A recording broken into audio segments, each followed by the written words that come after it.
What if anxiety wasn't something to fight, but something to listen to? And what if fear wasn't just an alarm blaring in your head, but just a dashboard that you can stop and assess and actually use? For a long time, I treated fear like a fire alarm. It would go off, and then I would immediately spiral off into full catastrophizing. My thoughts would run in every direction, but none of them actually made me feel safer or have more clarity. And it's exhausting. I did this deep dive on intuition and instinct and fear, trying to find the intersection. And I started to see that when I paused to ground, I could start to use some discernment and see what the anxiety was actually trying to tell me. You see, it is information. The fear, anxiety, instinct, intuition, all of it at its very fundamental property. It's keeping you alive. It's asking you to take action. And while it's not helpful to say it's all in your head, especially when actually some fear is actually quite literal present danger, catastrophizing is equally as delusional as pretending that everything's fine. Catastrophizing is just an exaggerated worst case version of reality. And it's really overwhelming to try to take action on every single worst case scenario that pops into your head. So much so that you can be frozen into non-action. Right? Because, like, what do? It's all of the things, and it just starts piling on. So, I found something that really works for me. Call it a prayer, a mantra, or just like a quick centering meditation. Right now, I feel an overwhelming need to share it. It's 3 simple parts: an offering, releasing, and then receiving. The offering part is basically putting out to the universe what it is that you want. I have been finding that it is helpful to center into something that I want. What is the actual positive outcome that I want to happen? Because I'm like running away from all of these negative outcomes. What is it that I actually want? And it's not about chasing or forcing. It's about bringing your focus back to what actually matters to you. And I refer to it as an offering because in my practice, I'm offering it up to the universe, the higher good, something that's greater than me, so that it can align and work in the way that it needs to. It helps me give up control. It gives me some humility. It also helps lift some of the pressure for me when all of the catastrophizing is making it feel like the weight of the world is just on my shoulders. And it doesn't have to be complicated. It can be simple. But it's just important to identify and ground into what it is that you actually want, instead of spiraling into what you don't want. And then the releasing is releasing the blocks that could be preventing you from getting that. It's all of the resistance that's clouding the vision. It's the fear, it's the doubt, it's all of that stuff that's creating all of that noise that's creating the catastrophizing.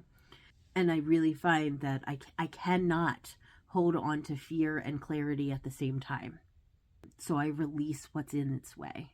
And sometimes I don't know what's in its way, so I could just say I release my fears that's getting in the way of what I want. I do find that it is helpful to do a little bit of contemplation and think about it. What is it really that you're fearing the most in that moment, and not just the scenarios?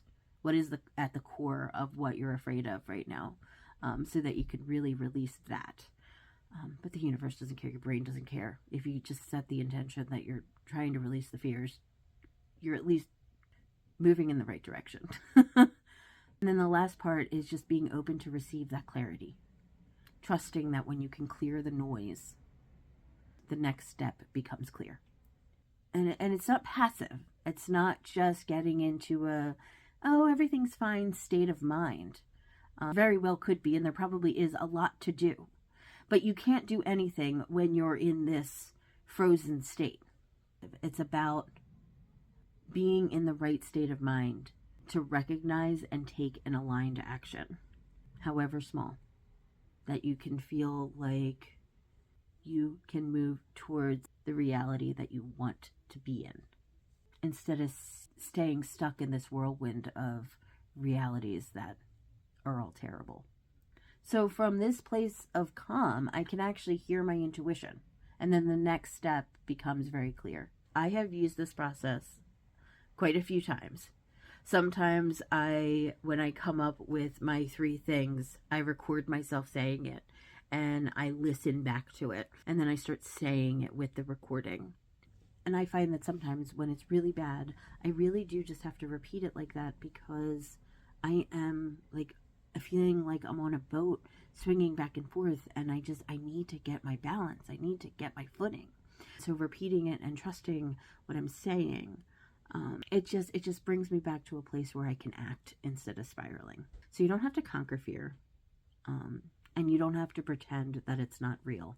You can use it as a signal to pay attention and then take action, rather than running on pure adrenaline and instinct and staying in reactive mode.